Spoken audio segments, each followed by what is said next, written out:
تو وہ دن انتہائی سخت دن ہے، اللہ تعالیٰ اس کی سختیوں سے ہمیں محفوظ فرمائے۔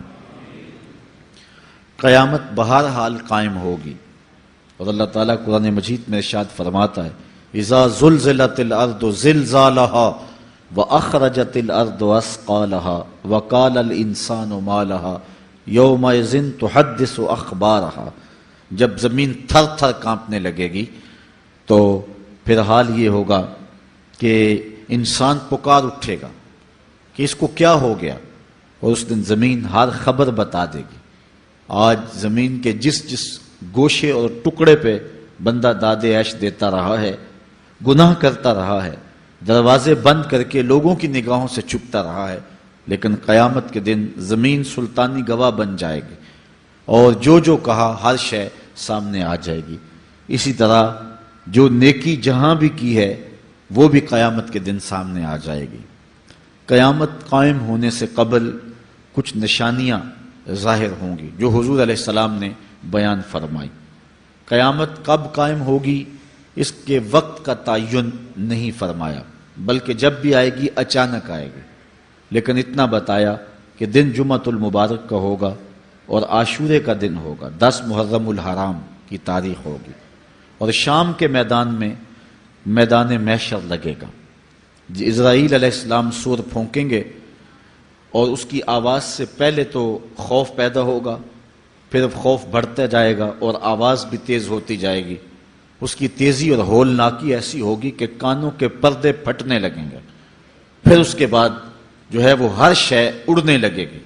اللہ تعالیٰ جل شانہ نے سورہ الواقعہ کے اندر پہاڑوں کی حالت کو بیان کیا ہے۔ جب سور پھونکا جائے گا، قیامت واقعہ ہوگی، تو فرمایا کہ پھر تم اس طرح ہو جاؤ گے جس طرح کہ روزن سے آنے والی روشنی میں اور دھوپ میں جو باریک باریک ذرے ہوتے ہیں۔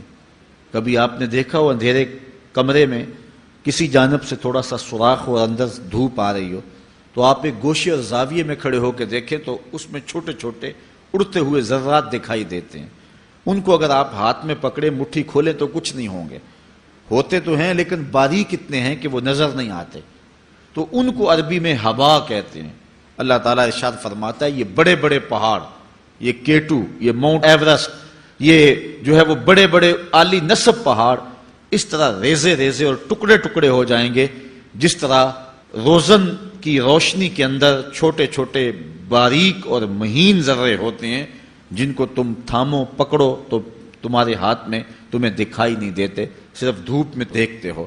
تو اس طرح یہ پہاڑ اتنے باریک حصوں میں بٹ جائیں گے، وہ اتنا زوردار جھٹکا ہوگا، اور انسانوں کو وہ جھٹکا زمین سے کھینچ کے باہر لے آئے گا۔ جتنے بھی قبروں میں گڑے ہوئے مردے ہوں گے، جب وہ جھٹکا آئے گا جس کو اللہ تعالیٰ نے ارشاد فرمایا اذا زلزلت الارض زلزالها واخرجت الارض اثقالها، زمین سارے بوجھ اگل دے گی، حتیٰ کہ درخت جڑوں سمیت باہر آ جائیں گے، پہاڑ اپنی تمام تر قوتوں سمیت جڑوں سمیت باہر آ جائیں گے، اور جتنے بھی زمین کے اندر دفینے اور خزانے ہیں سب باہر آ جائیں گے، قبروں میں گڑے ہوئے مردے بھی باہر آ جائیں گے، پھر اس کے بعد ٹوٹ پھوٹ کا شکار ہوں گے، پوری کائنات موت کی آغوش میں چلی جائے گی۔ یہ قیامت کا دن بہرحال قائم ہوگا۔ کافر کہتے تھے کہ جس قیامت سے ہمیں ڈراتے ہو وہ لاؤ کہاں ہے، تو ان کے مطالبے پہ فوراً قیامت قائم تو نہیں کی جا سکتی تھی۔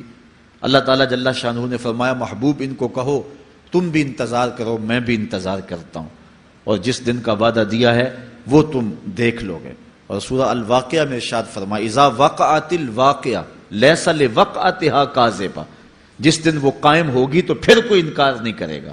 آج موت کا انکار کوئی نہیں کرتا، کسی دھرم میں، کسی مذہب میں، کسی عقیدے میں، کسی فرقے میں، کسی گروہ میں، کسی طبقہ زندگی میں آپ موت کا انکار نہیں پاتے۔ موت ہے ہنگامہ آرا کلزم خاموش میں، ڈوب جاتے ہیں سفینے موج کی آغوش میں۔ لیکن آج موت کا انکار نہیں ہوتا، قیامت کا انکار کرنے والے لوگ بہت سارے ہیں جو کہتے ہیں یہ دنیا ہی سب کچھ ہے۔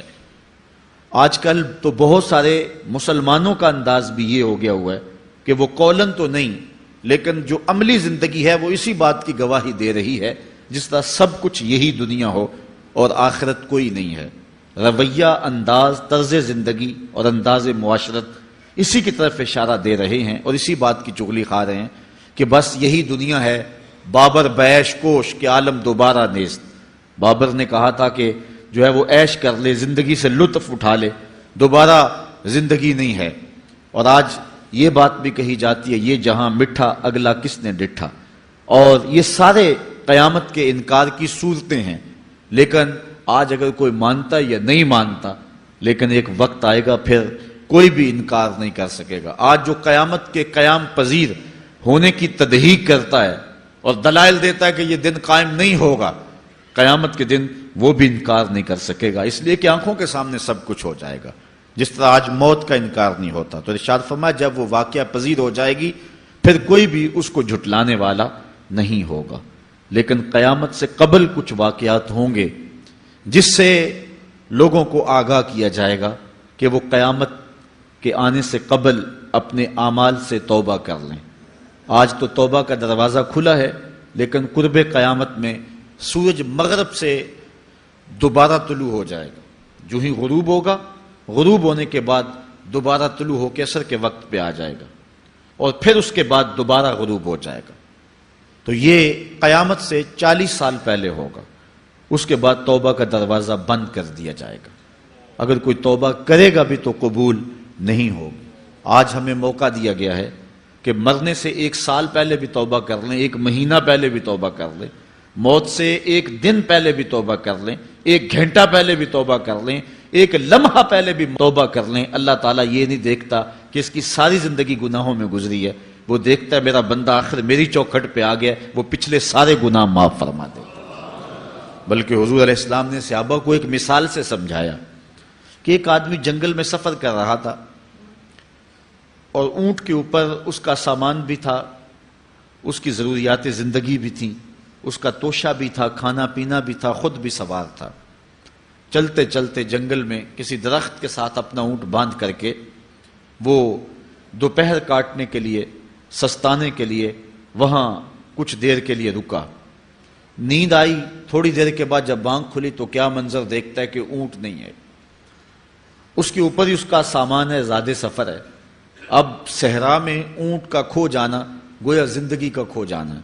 اس بات کا ادراک وہ لوگ رکھتے ہیں جنہوں نے صحراؤں کا سفر کیا ہے۔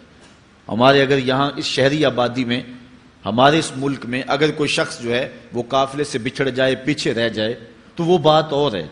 یہاں انسانی آبادی ہے، اور جنگلوں میں، صحراؤں میں جہاں کئی 100 میل تک کوئی انسانی اور حیوانی آبادی نظر نہیں آتی، تو وہاں سواری کا اور توشہ سفر کا جو ہے وہ ہٹ جانا اور جدا ہو جانا اور گم جانا، یہ سیدھی سیدھی موت ہے۔ اب اس نے دائیں بائیں بھاگ کر کے دیکھا کہ اونٹ کہیں ملے، لیکن اونٹ نہیں ملا، تو وہ دوبارہ آ کے اس درخت کے ساتھ ٹیک لگا کے بیٹھ گیا موت کے انتظار میں کہ اب توشہ سفر بھی گیا، سامان سفر بھی گیا، سواری بھی گئی، اور یہاں کوئی انسانی آبادی بھی نہیں ہے، تو اب موت کا ہی انتظار ہے۔ تو وہ موت کے انتظار میں بیٹھ گیا۔ اچانک اس کو نیند آ گئی، تھوڑی دیر کے بعد آنکھ کھلی تو اس نے کیا منظر دیکھا کہ اونٹ جو ہے وہ اس کے پاس کھڑا ہوا ہے اور ماں ساز و سامان کھڑا ہوا ہے۔ تو پھر اس کو اتنی خوشی ہوئی، اونٹ کیا ملا، زندگی مل گئی۔ اس نے کہا اللہم انت عبدی وانا ربک، اے اللہ تو میرا بندہ اور میں تیرا رب۔ کہنا اس نے یہ تھا اے اللہ میں تیرا بندہ اور تو میرا رب، لیکن فرحت و مسرت سے، وفور خوشی سے اس کی زبان بل کھا گئی، اور اسے خوشی میں ہوش ہی نہ رہا کہ میں کیا کہہ رہا ہوں۔ وہ کیا کسی نے کہا تھا کہ جب بھی تیری قربت کے امکان نظر آئے ہم اتنے خوش ہوئے کہ پریشان نظر آئے، یا وہ کسی نے کہا تھا کسی کے آنے سے ایسے ہوش اڑے ساقی کے، شراب سیخ پہ ڈالی اور بوتل میں کباب۔ تو کبھی ایسا بھی ہو جاتا ہے کہ انسان وفور مسرت کے اندر جو کہنا ہوتا ہے اس کے برعکس کوئی بات کہہ دیتا ہے، یہ اس کی خوشی کی انتہا کی کیفیت ہے۔ تو اس نے کہا اللہم انت عبدی وانا ربک، اے اللہ تو میرا بندہ اور جو ہے وہ میں تیرا رب۔ یہ جوش مسرت سے یہ بات اس کے منہ سے نکلی۔ حضور نے صحابہ کو فرمایا صحابہ بتاؤ اس بندے کو کتنی کو خوشی ہوئی ہے؟ صحابہ نے عرض کی حضور بہت زیادہ خوشی ہوئی ہے۔ تو حضور علیہ السلام نے فرمایا جب کوئی بندہ توبہ کر کے مالک کی دہلیز پہ پلٹ آتا ہے اللہ تعالیٰ اس سے بھی زیادہ خوش ہوتا ہے۔ کہ یہ میرا بندہ میری دہلیز پہ آ گیا ہے، یہ توبہ کے دروازے پہ آ گیا ہے۔ تو اس لیے قیامت سے قبل توبہ کا دروازہ کھلا ہوا ہے، لیکن 40 سال قبل توبہ کا دروازہ بند ہوگا، سورج مغرب سے طلوع ہوگا، پھر کوئی توبہ کرنا چاہے گا بھی، بلکہ ہر کوئی توبہ کرنا چاہے گا، لیکن